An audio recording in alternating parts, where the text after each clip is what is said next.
উচিত শিক্ষা হয়েছে ভাই, আমি মনে করি। কারণ মার্কিন যুক্তরাষ্ট্র যে team A, team B, team C, plan A, plan B, plan C নিয়ে হাঁটে, সৌদির এই মাথামোটা যুবরাজ মোহাম্মদ বিন সালমান সম্ভবত আজও বিষয়টা বুঝতে পারেনি।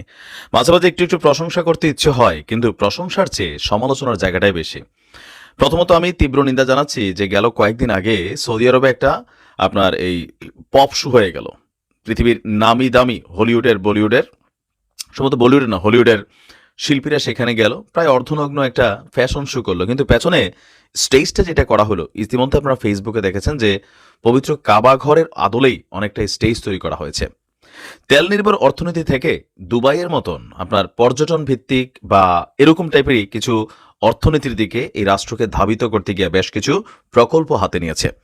আর সেই মার্কিন যুক্তরাষ্ট্রই আজকে তার মুখোশ খুলে দিয়েছে। আর এরপরেই তার বিরুদ্ধে মানবাধিকার সংস্থাগুলো আপনার নানান ধরনের বক্তব্য দিচ্ছে। দর্শক, আমরা যদি দেখি আপনার মিডল ইস্ট আইয়ের এক প্রতিবেদনে আপনার বলা হয়েছে যে নিজের স্বপ্ন বাস্তবায়নে উচ্চবিলাসী নিয়ম সিটি বাস্তবায়নের পথে যদি কেউ বাধা হয়ে দাঁড়িয়েছে বা তাদের জায়গা সম্পত্তি দিতে নারাজি পোষণ করেছে, তাদেরকে মেরে ফেলার ক্ষমতা দিয়েছিলেন নিরাপত্তা বাহিনীকে। এবার তার বিরুদ্ধে আরও এক গুরুতর অভিযোগ, ভয়ঙ্কর কেলেঙ্কারি সামনে এসেছে। বৈশ্বিক মানবাধিকার সংস্থা হিউম্যান রাইটস ওয়াচের এক প্রতিবেদনে বলা হয়েছে সৌদি যুবরাজের বিরুদ্ধে রাষ্ট্রীয় তহবিল, ক্ষমতার অপব্যবহার এবং ব্যাপক মানবাধিকার লঙ্ঘনের অভিযোগ রয়েছে। এই সংক্রান্ত 93 পৃষ্ঠার একটা প্রতিবেদন প্রকাশ করেছে মার্কিন যুক্তরাষ্ট্রের এই সংস্থাটি। 2017 সালে রাষ্ট্রের নির্বাহী ক্ষমতা গ্রহণ করার পর থেকেই দুর্নীতি বিরোধী অভিযানের নামে দেশটির ভিন্ন মতাবলম্বী ব্যবসায়ী, ধনকুবের যারাই আছে তাদের কোম্পানি এবং সম্পত্তি জব্দ করে নিয়েছে সৌদি যুবরাজ।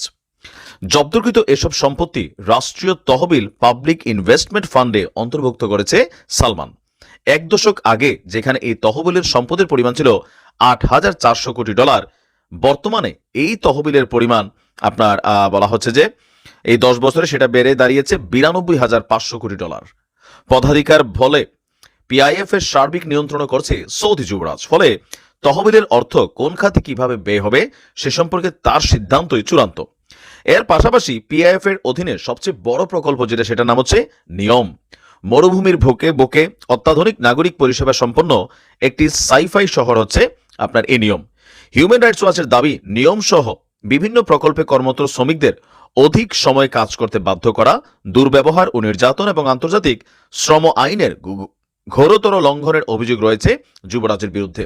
প্রতিবেদনে বলা হয়েছে পিআইএফ এর বিভিন্ন প্রকল্পে যে সকল শ্রমিক কাজ করছেন তাদের প্রায় সবাই বিদেশি শ্রমিক কিংবা দেশটির গ্রামীণ এলাকাগুলোর গরিব ও কর্মজীবী শ্রেণীভুক্ত মানুষ।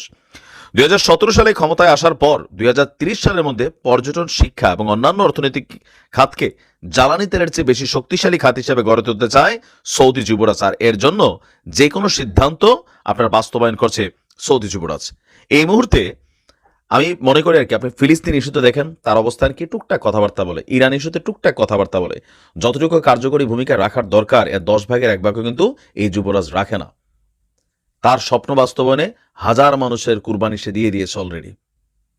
আর আজকে সে মার্কিন যুক্তরাষ্ট্র যাদেরকে নিয়ে অর্থনীতি চাঙ্গা করতেছে, যাদের দেশের মানে কি বলে যে কনস্ট্রাকশন ফার্মগুলোকে ডেভেলপ করছে, আজকে সেই রাষ্ট্রই তার পোল খুলে দিয়েছে সারা বিশ্বের সামনে।